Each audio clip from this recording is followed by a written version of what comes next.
Hi there. I want to take a minute to touch base with you today and share with you a question that I am very often asked. And it's a really good question. Actually, it is quite a good question. And the question is about the languaging that I use when I connect with the animals. And when I talk about the animals, when I am on social media, or when I am in teaching, or when I am at an event, a live situation. And that question is, Janet, why don't you use the word pets? Or why don't you use the word owners? And that's true. I very seldom, very seldom will use those words. And the reason behind that is because with me, we're talking about animal communication. It's all about right relationship with the animals. And yes, with animal communication, I teach it, I've been taught this. We all do this. We go to that quiet place, we quiet ourselves, we quiet our mind, and we connect with the animals. But before even doing that, we need to be in right relationship with the animals. Now think about it. If somebody comes up to you and talks to you and you don't know them from Adam, and they're asking you all these questions, and some of them can be quite personal questions. How would you feel about talking to them, answering those questions without really knowing that person? And it's the same thing with animal communication. And that's what I mean about being in right relationship. Before we start communicating with the animals, we need to develop a relationship that is relationship with, instead of what I call power over, with the humans up here and the animals down here. And one of the easiest ways, or one of the most accessible ways, that's a better way of putting it, is to create that right relationship through the languaging that we use about the animals and our relationship with the animals.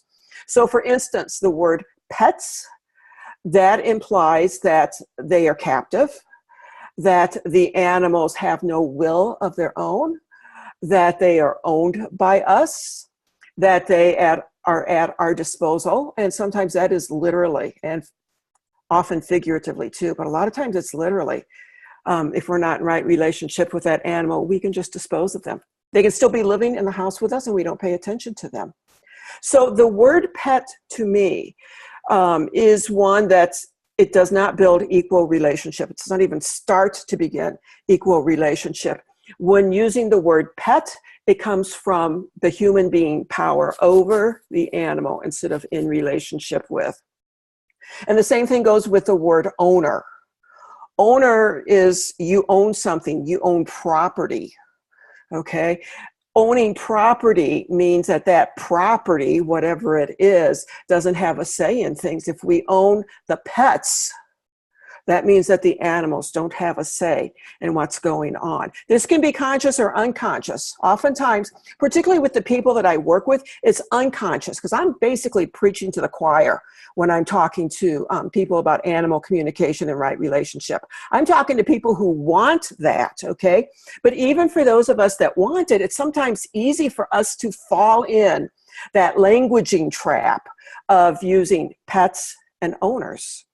And sometimes we fall into that languaging trap by considering us pet parents, we humans pet parents, or considering the animals our fur kids, okay, or our kids. I understand where people are coming from when they say that, because our language does not have the nuances to really explain and explore the relationship that is between humans and animals. So we have to fall back on the words that we use in relationship with human to human.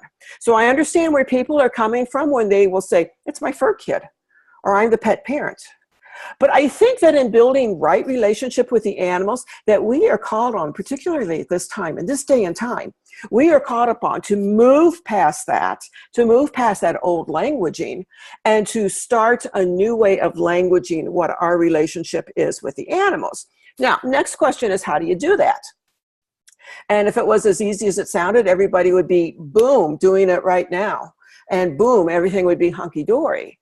So of course, when we are building relationship, whether it is with another human or with animals, the first place we start looking at is ourselves. How do I change myself? So I've got a suggestion or two here that you can use to start changing your relationship with the animals through the languaging. Okay. And the first thing is to be aware of the languaging that you use, to be aware of how you refer to the animals. that are in your life, okay? Are they pets? Are you taking your pet for a walk? And when you start noticing that you're using that word, and it might be hard at first because it's so into us to use that word. That word is just, the word pet is so into our lexicon and so into our essence and so into our systems that we use it without thinking about it. So the first thing that we need to do is think about and realize when we are using that word pet. So if you're one of those lucky people who is always conscious and cognizant of what you're saying and what you're meaning and everything, then it might be easier for you to be aware of when you're using the word pet or the word owner, okay? If you're like me and sometimes the words are out of your mouth before they're really formed, you know, and they're not quite complete yet, it might be helpful that if you have somebody who is of like mind, and that you can trust and who also is looking for a relationship with the animals instead of power over, to ask them for feedback. Hey, did you hear me use the word pet today? Hey, when was the last time that you heard me use the word owner? And just see what they've got to say. That builds up a conversation with that person too.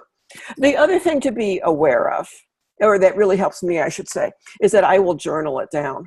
I will write it down. For me personally, there is something very affirmative and very forming when I start writing things down. And I don't usually do it on keyboard, even though I am a geek and I love being on keyboard. When I am looking to change habits, I write them down, pen, and usually it's the back of an envelope because that's the handiest thing that I've got. Or if you've got a journal, you can start journaling that. So in building right relationship with the animals in your life, I invite you to look at the languaging that you use, become aware of the languaging that you use, and to change that languaging as you can. If you need help with that, just let me know. You can find me at janetroper.com. You can also find me on Facebook. And just remember, as you're rebuilding your relationship, renewing your relationship with the animals, discovering a new way of being in relationship with the animals, in right relationship with the animals. You're not by yourself. There's a lot of us who are doing it at this time. So thank you. Got any questions? Let me know.